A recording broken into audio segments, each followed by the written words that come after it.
चिराग पासवान दम भर रहे हैं, हर जगह जा रहे हैं, हर जगह पर रैली उनकी सुन रहे हो तो बोल रहे हैं कि 243 सीटों पर चुनाव लड़ूंगा। क्या आपको लगता है कि वो मतलब बीजेपी के लिए कहीं ना कहीं मुसीबत बन रहा है? जीतन राम मांझी आपके ही सहयोगी है, वो भी बोल रहे हैं कि अभी मैं पढ़ रहा था कि बोल रहे थे कि उन्हें बिहार नहीं बुला रहा है, बिहार केंद्र की ही राजनीति करे। इस पर आप क्या बोलेंगे? देखिए, ये सब शीर्ष नेताओं की बात है। 4 सर्वे आ रहे हैं, जैसे आप देख रहे होंगे कि हर कोई सर्वे कर रहा है कि मुख्यमंत्री के फेस के चेहरे पर कौन पॉपुलर है। तो कहीं ना कहीं नीतीश कुमार पिछड़ते नजर आ रहे हैं। नीतीश कुमार का भी दूसरे नंबर थे और तेजस्वी यादव 37 कुछ चले जा रहे हैं, 40 भी छू लिए थे फरवरी मार्च के महीने में।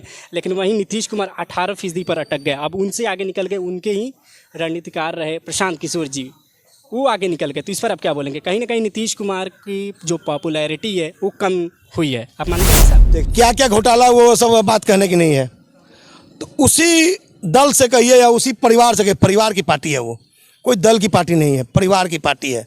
तो उसी पार्टी और उसी दल से वो बिलोंग कर रहा है। एक बोला कि परिवारवाद लालू यादव पे बोला, तो आपने एक देखा होगा था अभी एनडीए का फार्मूला उन्होंने बताया था तेजस्वी यादव ने, नेशनल दामाद आयोग। चिराग पासवान के जो जीजा है उनको अल्पसंख्यक में सदस्य बना दिया गया, फिर से जीतन राम मांझी के जो दामाद है उनको भी बना दिया गया। तो इस पर काफ़ी तेजस्वी यादव आक्रामक दिखी। इस पर आप क्या बोलेंगे? नमस्कार दर्शकों, मेरा नाम है राज सिंह और आप देख रहे हैं न्यूज़ पेज हिंदी। जैसा कि आपको पता है कि न्यूज़ पेज हिंदी की टीम अलग अलग विधानसभा क्षेत्र में जा रही है और लोगों से जान रही कि इस बार उनके मुद्दे क्या रहने वाले हैं और जो अभी उनके मौजूदा विधायक है, जनप्रतिनिधि है, उन्होंने विकास का काम किया है या नहीं किया है। तो हम आपको बता दें कि आज हम सिवान ज़िले में मौजूद और सिवान ज़िले के दरौंदा विधानसभा क्षेत्र में, ये इसलिए विधानसभा क्षेत्र मतलब में अहम हो जाता है क्योंकि इसका अस्तित्व 2009 परिसीमन के बाद हुआ था और यहाँ से अभी मौजूदा समय में बीजेपी के करणजीत सिंह विधायक है। तो मुझे आया था यहाँ कवर करने के लिए, लोगों से जानने के लिए, लेकिन मुझे नेताजी मिल गए। दौरांदा बीजेपी के अध्यक्ष हैं चंद्रशेखर सिंह उर्फ बबलू सिंह। तो हम इनसे जानेंगे कि दौरांदा विधानसभा इस बार का क्या माहौल है। तो सर, आपका न्यूज़ पेज हिंदी पर बहुत बहुत स्वागत है। क्या लगता है इस बार यहाँ से दौरांदा सीट से बीजेपी जीत दर्ज कर पाएगी कि नहीं? सबसे पहले आपके चैनल के माध्यम से सुनने वाले सभी श्रोतागणों को मेरे तरफ से नमस्कार है, प्रणाम है, अभिनंदन है, वंदन है। जहाँ तक रही आपकी बात कि यहाँ से बीजेपी जीत सकती है या नहीं, तो यहाँ बीजेपी छोड़, हमारे एनडीए को छोड़, कोई दल यहाँ जीतने वाला नहीं है। वो चाहे किसी भी दल से कोई भी आ जाए, किसी की जीत नहीं होनी है। हम लोग प्रचंड बहुमत से चुनाव जीतेंगे इस बार।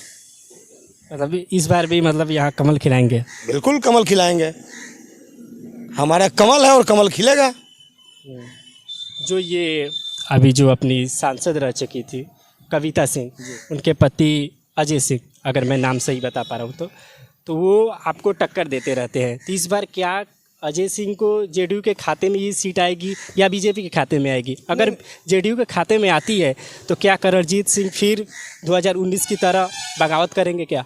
देखिए, सबसे बड़ी बात है, ये ऊपर की बात है। हमारे ऊपर के नेता, शीर्ष के नेता इसको देखेंगे कि सीट यहाँ किसको देना है। चूँकि ये सीट जब आपको निर्दलीय यहाँ से करणजीत सिंह ब्यास सिंह चुनाव जीते थे, उस समय भी आप जो बोल रहे हैं कि टक्कर बार बार दे रहे हैं, उस समय भी देखिएगा तो कोई टक्कर नहीं था। जितना वोट उस समय उनको आया था, उतने वोट से वो चुनाव जीते थे उस समय। रही बात, हम लोग एनडीए के लोग हैं, एनडीए से हमारा जो भी आएगा उनका यहाँ स्वागत रहेगा। लेकिन हम ये जानते हैं हमारा कमल यहाँ खिल चुका है, फिर कमल ही खिलेगा। मतलब इस बार भी आपको विश्वास है कि करणजीत सिंह को टिकट मिलेगा यहीं से? बिल्कुल 101%। और कोई दावेदार नहीं है? कोई दावेदार हमारे यहाँ नहीं है। एक दरौंदा सीट है 243 सीट में से, जो सीट रिजर्व रखा हुआ है वो करणजीत सिंह और ब्यास सिंह चुनाव यहाँ लड़ेंगे और फिर प्रचंड बहुमत से चुनाव जीतेंगे। 2019 में ये सीट पटना से लेकर दिल्ली तक चर्चा में रही, आपको भी पता होगा, क्योंकि करणजीत सिंह ने अकेले ही ताल ठोक दिया था। बीजेपी में थे, बीजेपी ने टिकट नहीं दिया, जेडीयू के खाते में चली गई उपचुनाव में, वो खड़े हो गए। तो क्या इस बार का मतलब आपके विधानसभा क्षेत्र में क्या माहौल है अभी, अगर आप बता सकें? हमारे यहाँ कोई माहौल नहीं। हमारे यहाँ एनडीए के लोग एकजुट होकर बैठे हुए हैं। जो हमारे एनडीए से यहाँ चुनाव का टिकट लेकर आएंगे वो लोग उसके साथ लगेंगे। उसमें ये भी तय है कि हमारा बीजेपी का यहाँ कमल का सिंबल मिलेगा, करणजीत सिंह ब्यास सिंह को यहाँ टिकट मिलेगा और सभी लोग उनके साथ पूरे कदम से कदम मिलाकर चलेंगे और चुनाव जिताने का काम करेंगे। चलिए, दौरांदा की बात कर ले, अब थोड़ा पटना की बात करते हैं। बिहार की राजनीति की बात करते हैं, चिराग पासवान दम भर रहे हैं, हर जगह जा रहे हैं, हर जगह पर रैली उनकी सुन रहे हो तो बोल रहे हैं कि 243 सीटों पर चुनाव लड़ूंगा। क्या आपको लगता है कि वो मतलब बीजेपी के लिए कहीं ना कहीं मुसीबत बन रहे हैं? नहीं नहीं नहीं, आप उनके बात को ध्यान दीजिएगा। वो बोले कि हम लोग 243 सीट पर हम लोग चुनाव लड़ेंगे, हम लोग 243 सीटों पर चुनाव लड़ेंगे। इसका ये प्रचंड मतलब इस बात को समझ लीजिए कि एनडीए, वो एनडीए के सिपाही हैं, एक सच्चे सिपाही हैं, और वो अपने आप को सिर्फ लोजपा नहीं बता रहे हैं, वो एनडीए को बता रहे हैं कि हम 243 सीटों पर चुनाव लड़ेंगे। इस बात को तोड़ मरोड़ कर बातों को बताई जा रही है। कहीं भी हमारे लोजपा आर के जो हमारे अध्यक्ष जी हैं, राष्ट्रीय अध्यक्ष जी हैं चिराग पासवान जी, वो कहीं ये नहीं कह रहे हैं कि लोजपा आर 243 सीटों पर चुनाव लड़ेगी। हम लोग 243 सीटों पर चुनाव लड़ेंगे। इसका मतलब साफ साफ दिखाई दे रहा है कि हम लोग का मतलब एनडीए हमारी 243 सीटों पर चुनाव लड़ेगी। अच्छा, एक बात बताइए, ऐसा कहा जा रहा है कि आप भी पढ़ते होंगे, मीडिया में अखबार में पढ़ते होंगे कि उनके आने से सेंटर की केंद्र की राजनीति छोड़ के बिहार की राजनीति में आने से बोल रहे बिहार बुला रहा है मुझे। ठीक, जीतन राम मांझी आपके ही सहयोगी है, वो भी बोल रहे हैं कि अभी मैं पढ़ रहा था कि बोल रहे थे कि उन्हें बिहार नहीं बुला रहा है, बिहार केंद्र की ही राजनीति करे। इस पर आप क्या बोलेंगे? देखिए, ये सब शीर्ष नेताओं की बात है, इस पर बहुत ज़्यादा टीका टिप्पणी हम लोगों को करना ये उचित नहीं है। और रही बात बिहार की, तो जो भी आएंगे उनका सबका स्वागत है।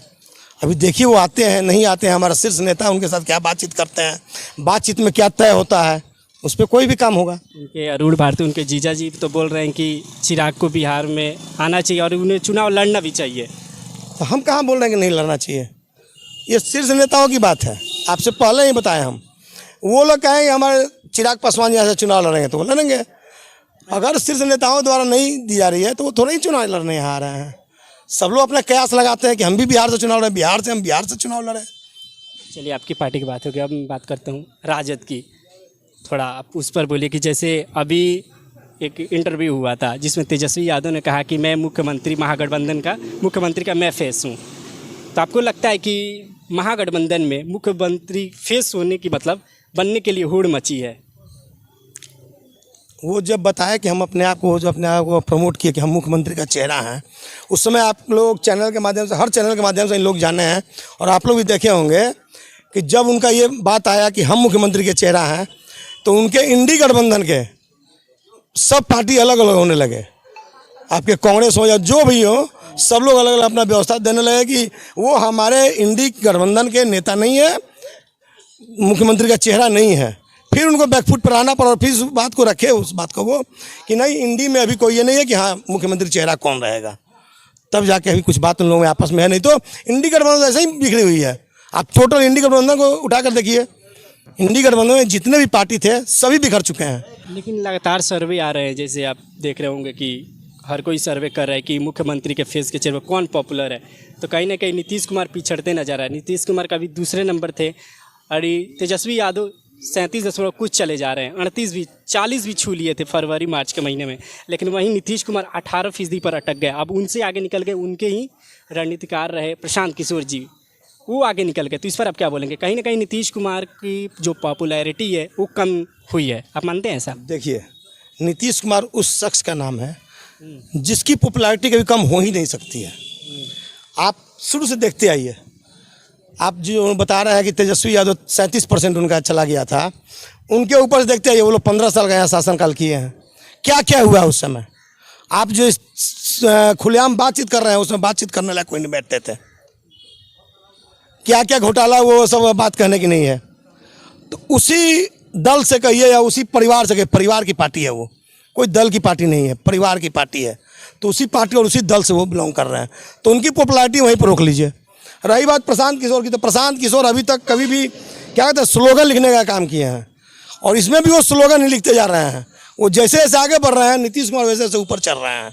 तो नीतीश कुमार का चेहरा ऐसा चेहरा है जो चेहरा कभी धूमिल नहीं हो सकता है और वो कभी नीचे नहीं जा सकते हैं। जब आप लोग अलग होते हैं तो खूब गरियाते हुए नीतीश कुमार का, अभी पास में है तो आप बोल रहे हैं कि उनकी पॉपुलैरिटी में कमी नहीं आई, ऐसा क्यों? ये बताइए। नहीं, ये बात देखिए, आप ही जब आप दो भाई आए हुए हैं यहाँ पे लेके, आप ही लोग दोनों जब अलग चल रहे हैं तो कभी आप उनको कुछ बोलते हैं, कभी वो आपको कुछ बोलते हैं, तो राजनीति में ये सब चलते रहता है। तो याद होगा कि अमित शाह ने क्या बोला था कि नीतीश कुमार के लिए, सुनिएगा, दरवाजे बंद है। आप मीम भी पढ़ते होंगे तो लिखा रहता है उसमें, कोई कमेंट करता है कि दरवाजे तो बंद है, खिड़की तो खुला है। देखिए, हम पहले ही आपसे बोले, ये राजनीति है और राजनीति में हर चीज़ संभव है, कुछ भी संभव है, हाँ, ये तो मान हर चीज़ संभव है। तो ये बस यही समझिए, छोटे भाई बड़े भाई की बात है, चल रहा है। आपने एक बोला कि नित्य परिवारवाद लालू यादव पे बोला, तो आपने एक देखा होगा अभी एनडीए का फार्मूला उन्होंने बताया था तेजस्वी यादव ने, नेशनल दामाद आयोग। चिराग पासवान के जो जीजा है उनको अल्पसंख्यक में सदस्य बना दिया गया, फिर से जीताराम मांझी के जो दामाद है उनको भी बना दिया गया। तो इस पर काफ़ी तेजस्वी यादव आक्रामक दिखी, इस पर आप क्या बोलेंगे? परिवार की पार्टी, ये हम नहीं, शुरू से इस बात को आप भी अपने चैनल के माध्यम से सुन रहे हैं, हमेशा समझते हैं। रही बात जहाँ तक कि अल्पसंख्यक की बना दिए, वो बना दिए, जितने भी पार्टी में मोर्चा हो जाए जो भी हो, ये तो नीतीश कुमार आए तो सबको बताया कि हाँ ये चीज़ है। उसके पहले आप 15 साल के शासनकाल में देखिए तो क्या कोई जानता था कि अल्पसंख्यक का मोर्चा होता है या कोई प्रकोष्ठ होता है या कुछ भी होता है? जब आए नीतीश कुमार इस चीज़ को दिखाया कि नहीं, आप भी हमारे पार्टी के अंग हैं, आप भी अपने आप में नेता हैं, तो सभी लोगों को एक साथ लेकर चले। रही बात आप एनडीए की बात बोल रहे हैं कि नेशनल दामाद आयोग और क्या बोल रहे हैं वो कुछ भी बोल सकते हैं। जिसका मानसिक संतुलन बिगड़ चुका हो वो कुछ भी बोल सकते हैं। तेजस्वी का मानसिक संतुलन बिगड़ गया, ये तो आप इसको भली बात ही समझ सकते हैं। जिसको ये नहीं समझ आया कि एनडीए और उसका क्या मतलब ये है, तो उसका क्या बोला जाएगा?